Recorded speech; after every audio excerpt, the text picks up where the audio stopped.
aloro kunomi demgal flakay ko demgal aloro kunomi gandal flar mofti gandal.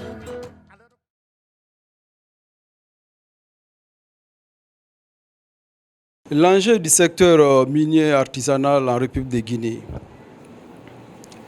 Au sommaire, nous avons le contexte géographique, le contexte géologique, la mine artisanale en Guinée, l'enjeu environnementaux et sanitaires liés à la mine artisanale, enjeux socio-économiques liés à la mine artisanale. Concernant le contexte géographique, la République de Guinée est située en Afrique occidentale et couvre une superficie de 245 857 km². Elle est limitée à l'ouest par l'océan Atlantique sur environ 300 km, au nord par le Sénégal et le Mali, au nord-ouest par la Guinée-Bissau, au sud par la Sierra Leone et le Libéria, et à l'est par le Mali et la Côte d'Ivoire. Sa population est estimée à 12 millions d'habitants environ, répartis entre 4 régions naturelles: la basse, la moyenne, la haute et la Guinée forestière. L'économie de la Guinée, la part de l'activité minière dans l'économie guinéenne, elle représente environ 20% du PIB, produit national brut. La Guinée est pays exportateur de la bauxite, avec une production estimée à 59 573 707 tonnes. L'alumine, la Guinée est exportateur de l'alumine à hauteur de 168 595 tonnes et l'or 474,104 onces. Le diamant 270 157,08 carats en 2018. Donc c'est pourquoi dans l'économie, elle a une part très importante.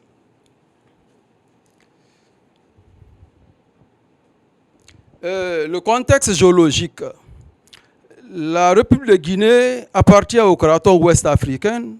Sa structure géologique comporte 3 étages.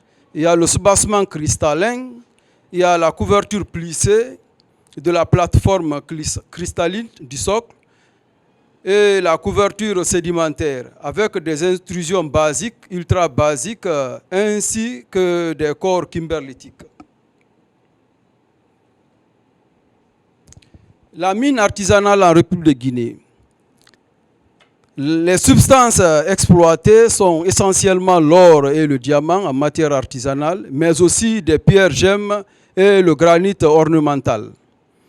Le cadre juridique du secteur minier artisanal en République de Guinée est régi par le code minier et de ses textes d'application, notamment le décret 078 du 4 juillet 1986 portant autorisation et réglementation de l'exploitation artisanale en Guinée, le décret 079 du 4 juillet 1986 portant exploitation artisanale en République de Guinée, les arrêtés 61-63 et 61-64. 61-63 portent sur les procédures d'attribution des parcelles et 61-64 porte sur la création, l'attribution, la composition et le fonctionnement du comité d'encadrement technique. Ça date de l'année 2017. Aussi, on a l'arrêté 61-76 qui parle des modalités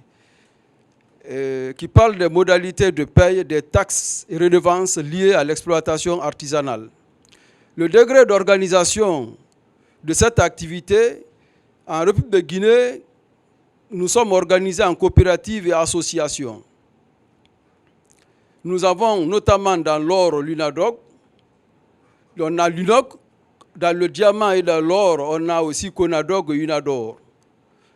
Le rôle du service géologique national est d'accompagner le secteur minier artisanal en encadrant les exploitants et en orientant mieux les exploitations.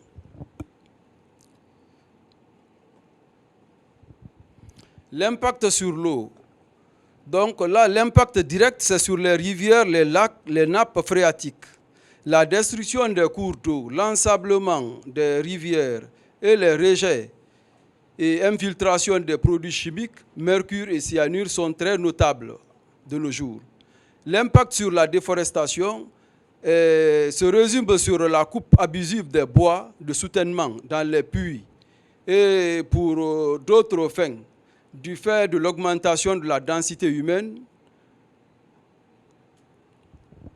L'impact sur le paysage, c'est une suite logique des ouvrages réalisés en fonçage de puits et en réalisation des tranchées. Et la destruction du couvert végétal affecte l'environnement de façon négative.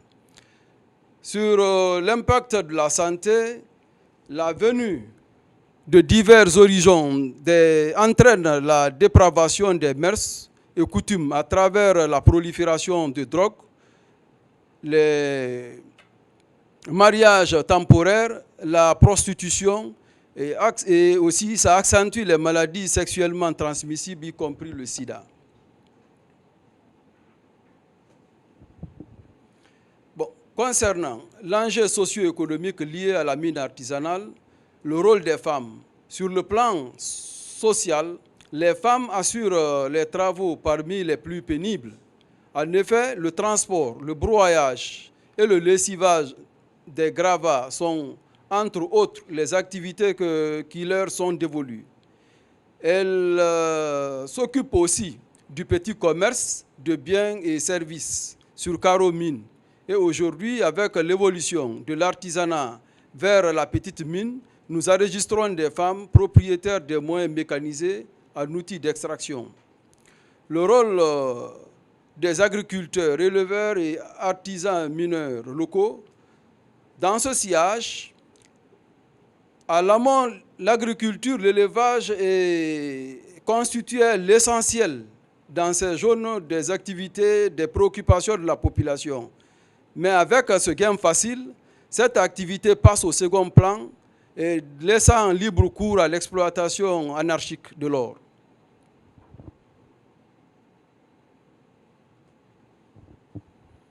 Autre point, en perspective, nous mettrons un accent particulier sur une approche de gestion de l'après-mine en faveur des communautés impactées par l'exploitation artisanale, en encourageant les groupements d'intérêt communautaires à réinvestir dans d'autres activités génératrices de revenus.